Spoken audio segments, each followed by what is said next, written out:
Capítulo 13. Mudança para Michigan. Em 1855, os irmãos em Michigan abriram um caminho para que a obra de publicações fosse transferida para Battle Creek. Naquele tempo, meu marido estava devendo de $2 a $3 mil, e tudo que ele tinha, além de um pequeno lote de livros, eram contas devedoras de livros, algumas das quais duvidosas. A causa havia aparentemente chegado a um impasse. Os pedidos de publicações eram poucos e reduzidos, e Tiago temia morrer endividado. Os irmãos em Michigan ajudaram-nos a adquirir um terreno e construir uma casa. O contrato foi feito em meu nome, de modo que pudesse dispor da propriedade após a morte de meu marido. Dias de tristeza foram aqueles. Eu olhava para meus 3 filhos que, como receava, logo deviam ficar órfãos, e dominava-me pensamentos como estes: meu marido morrerá de excesso de trabalho na causa da verdade presente, e quem compreenderá o que sofreu? Quem sabe dos encargos que durante anos ele suportou, os extremos cuidados que lhe oprimiam o ânimo e arruinaram a saúde, trazendo-lhe morte prematura, deixando a família sem recursos e sob a dependência de outros? A mim mesma fiz muitas vezes esta pergunta: Deus não cuida dessas coisas? Ele não as nota?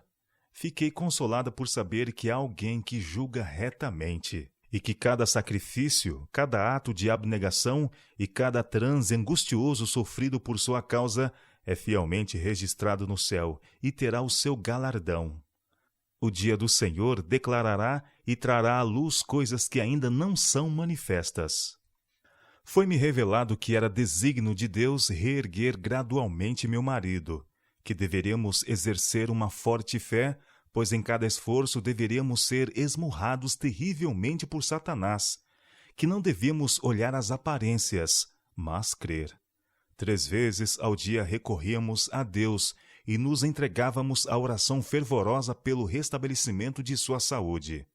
Com frequência, um de nós era prostrado pelo poder de Deus. O Senhor graciosamente ouviu nossas ferventes orações e meu marido começou a recuperar-se. Por muitos meses, nossas orações por saúde ascenderam ao céu, 3 vezes por dia, para fazer a vontade de Deus. Esses períodos de oração eram muito preciosos. Éramos levados a uma sagrada proximidade com Deus e doce comunhão com Ele. Não posso externar melhor meus sentimentos desse tempo do que como os expressei nos seguintes textos de uma carta que escrevi à irmã Holland. Sinto-me muito grata porque agora posso ter meus filhos sob meus cuidados e educá-los no caminho reto. Durante semanas tenho sentido fome e sede de salvação e temos desfrutado quase ininterrupta comunhão com Deus. Por que ficamos longe da fonte quando podemos chegar e beber? Por que morremos à míngua de pão quando há um armazém cheio? É nutritivo e grátis. Oh, minha alma, coma regaladamente e beba diariamente das alegrias celestes. Não poderei conter minha paz. O louvor de Deus está em meu coração e nos lábios. Podemos regozijar-nos na plenitude do amor de nosso Salvador. Podemos regalar-nos em sua excelente glória. Meu coração testifica isso. Dissipou-se de mim a tristeza por essa preciosa luz e nunca poderei esquecê-lo. Senhor, ajuda-me a conservar esta experiência viva na lembrança. Despertem energias todas de meu coração. Despertem e adorem seu Redentor em virtude de seu maravilhoso amor. As pessoas que nos circundam precisam ser despertas e salvas, ou perecerão. Não temos nenhum minuto a perder. Todos exercemos uma influência que fala em favor da verdade ou contra ela. Desejo levar comigo as inconfundíveis evidências de que sou uma discípula de Cristo. Queremos algo além da religião do sábado. Necessitamos dos princípios vivos e de sentir diariamente nossa responsabilidade individual.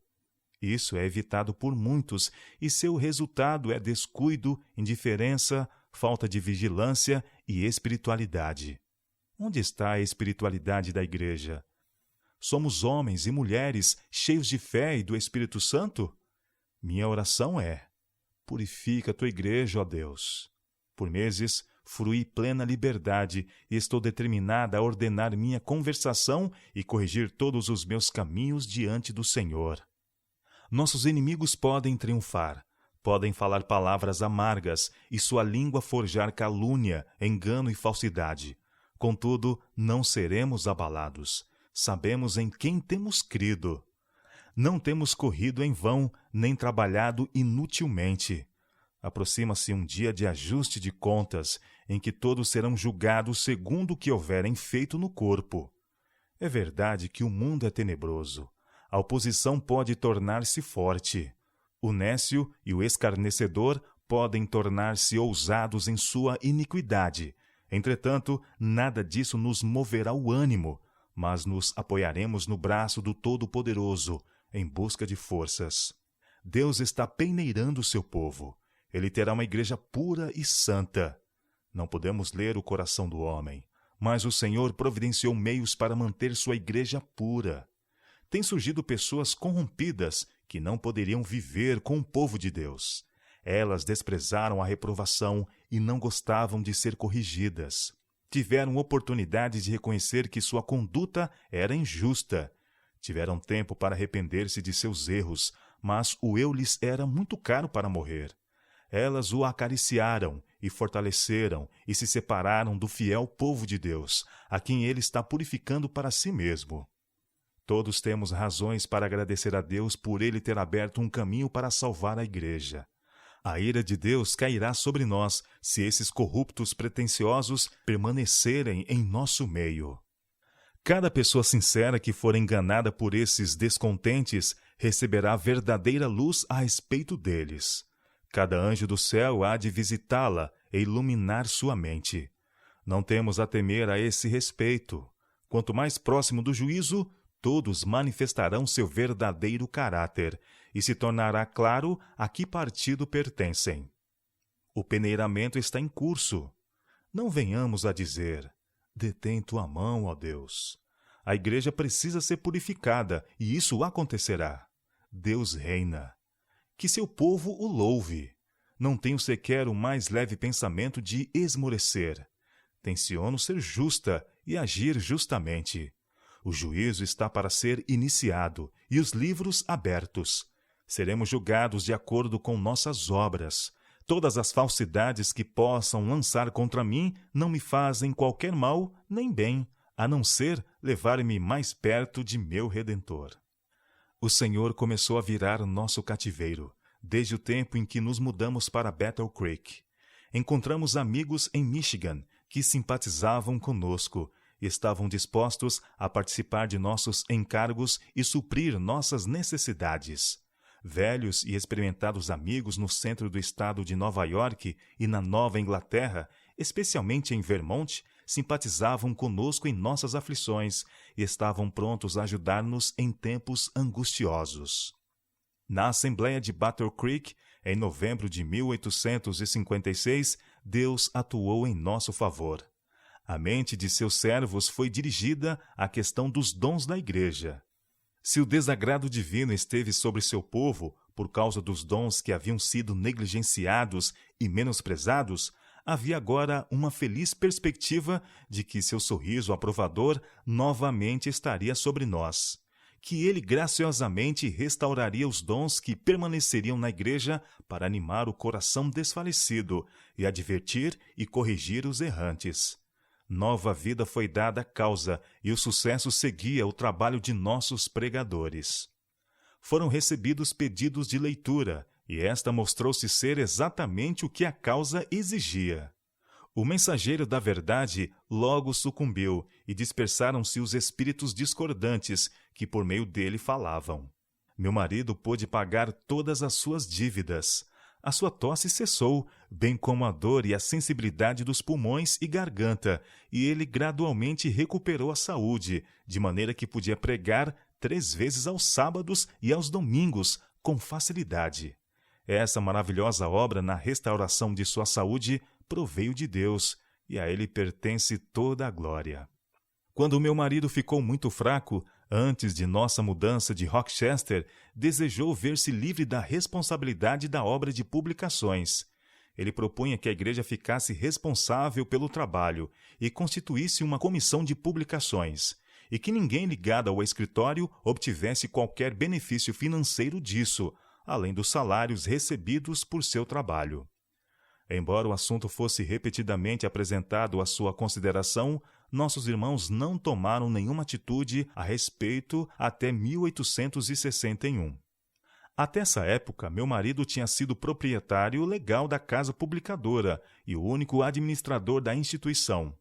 Ele usufruía a confiança dos amigos ativos da causa, que lhe confiavam a seu cuidado os recursos que eles doavam de tempos em tempos para desenvolver os empreendimentos editoriais, conforme a necessidade da causa em crescimento. Mas, embora a declaração de que a casa publicadora era virtualmente propriedade da igreja fosse repetidamente publicada na Review, e como meu esposo era o único proprietário legal, nossos inimigos procuraram tirar vantagem da situação sob pretexto de especulação e fizeram tudo o que lhes estava ao alcance para prejudicá-lo e retardar o progresso da obra. Sob essas circunstâncias, ele apresentou o assunto de organização, o que resultou na incorporação da Sociedade de Publicações dos Adventistas do Sétimo Dia, de acordo com as leis de Michigan, na primavera de 1861. Com quantos cuidados que assumimos com relação à obra de publicações e outros ramos da causa nos enchessem de perplexidades, o que mais me pesava era o sacrifício a que fui chamada a fazer pela obra, deixar meus filhos ao cuidado de outros. Henrique ficara 5 anos distante de nós, e Edson havia recebido muito pouco de nossos cuidados. Durante anos, nossa família foi muito grande e nosso lar como um hotel, e ficávamos distantes de casa. Eu sentia profunda ansiedade por meus filhos, para que fossem protegidos dos maus hábitos. Ficava frequentemente aflita, enquanto pensava no contraste entre minha situação e a de outros que não tinham nenhuma preocupação e cuidados, que podiam sempre estar com seus filhos, aconselhá-los e instruí-los, e que despendiam seu tempo quase exclusivamente com as famílias. Perguntei então: requererá Deus tanto de nós e deixará outros sem responsabilidades? Isso é igualdade? Devemos ser assim tão solícitos em cuidar dos outros e ter tão pouco tempo para dedicar a nossos filhos? Muitas noites, enquanto outros dormiam, eram por mim despendidas em amargo pranto. Eu pretendia idear um plano que favorecesse meus filhos, mas surgiam objeções que me impediam de realizá-lo. Eu, lamentavelmente, era muito sensível às faltas de meus filhos, e cada erro que cometiam afligia-me e afetava minha saúde. Queria que algumas mães se colocassem, por um pouco de tempo, na situação em que eu estava vivendo já por anos, para que pudessem avaliar as bênçãos que fruíam e tivessem condição de se solidarizar comigo em minhas privações. Nós orávamos, trabalhávamos por nossos filhos e os controlávamos. Não negligenciávamos a vara, mas antes de usá-la, nos empenhávamos em convencê-los a verem suas faltas e orávamos com eles. Procurávamos fazê-los compreender que o desagrado de Deus estaria sobre nós se desculpássemos seus pecados. Nossos esforços, em seu benefício, foram abençoados. Seu grande prazer era agradar-nos. Eles não estavam livres de faltas, mas criamos que seriam ovelhas do redil de Cristo.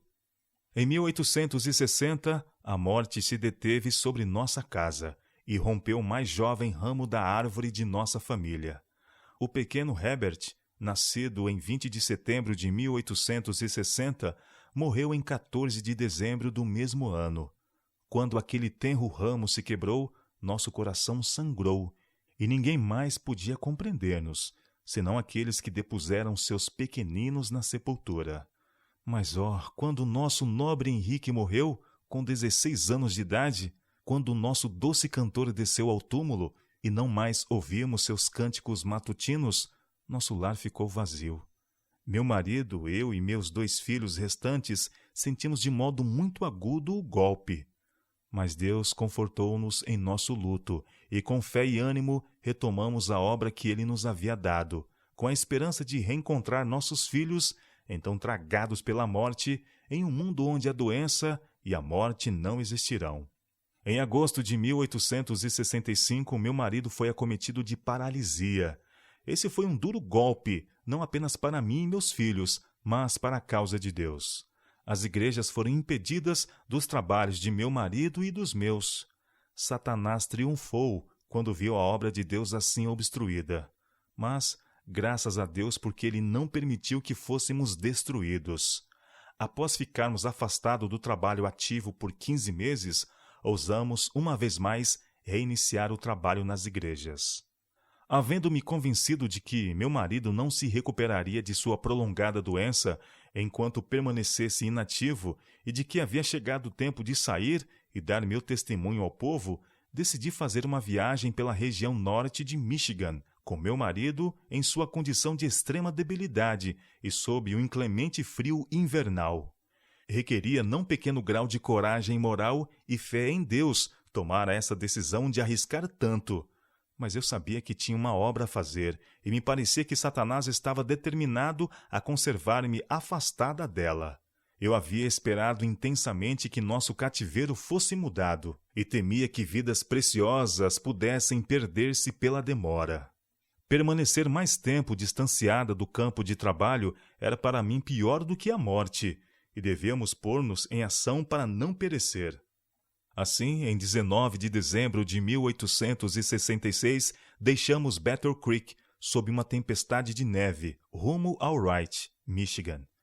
Meu marido suportou a viagem de 145 quilômetros muito melhor do que eu esperava, e pareceu-me mais saudável ao chegarmos ao destino do que quando deixamos Battle Creek. Ali iniciamos nossos primeiros trabalhos efetivos após sua enfermidade. Ele começou a trabalhar como nos primeiros tempos, embora sofrendo muita fraqueza.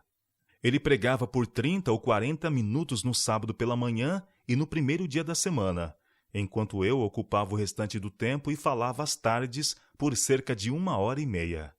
Éramos ouvidos com muita atenção. Vi que meu marido estava ficando mais forte, mais lúcido e mais claro em suas exposições. E quando, numa ocasião, ele falou cerca de 1 hora com clareza e poder, com a responsabilidade da obra sobre ele como antes de sua doença, meus sentimentos de gratidão estavam além da expressão. Ergui-me em meio à congregação e por aproximadamente meia hora tentei externá-los em meio às lágrimas. A congregação ficou profundamente comovida. Senti que isso era o alvorecer de melhores dias para nós. A mão de Deus em sua restauração era mais do que evidente. Provavelmente ninguém que tenha sofrido semelhante queda se recuperou. Entretanto, o severo ataque de paralisia que lhe afetara a mente com gravidade foi removido pela generosa mão divina, e novas forças foram-lhe concedidas, tanto físicas quanto mentais. Durante os anos que se seguiram à recuperação de meu marido, o Senhor abriu perante nós um vasto campo de trabalho.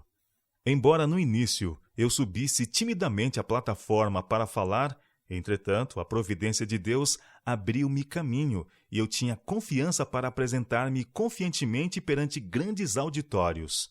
Juntos assistimos às reuniões campais e outros grandes encontros, desde o Maine até Dakota, do Michigan ao Texas e Califórnia. O trabalho que se iniciara em fraqueza e obscuridade continuou a crescer e fortalecer-se. As casas publicadoras em Michigan e na Califórnia e as missões na Inglaterra, Noruega e Suíça testemunhavam seu crescimento. Em substituição à edição de nosso primeiro periódico, transportada para o escritório numa maleta, cerca de 140 mil exemplares de nossos vários periódicos eram agora enviados mensalmente dos escritórios de publicações. A mão de Deus havia estado com sua obra para prosperá-la e edificá-la. Posteriormente, minha vida esteve envolvida em vários empreendimentos que surgiram entre nós e com os quais meu trabalho havia estado intimamente ligado.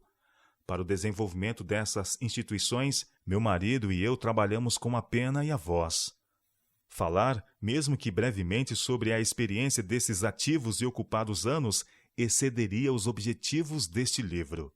Os esforços do inimigo para atrapalhar a obra e destruir os obreiros não cessaram, mas Deus cuidou de seus servos e trabalho.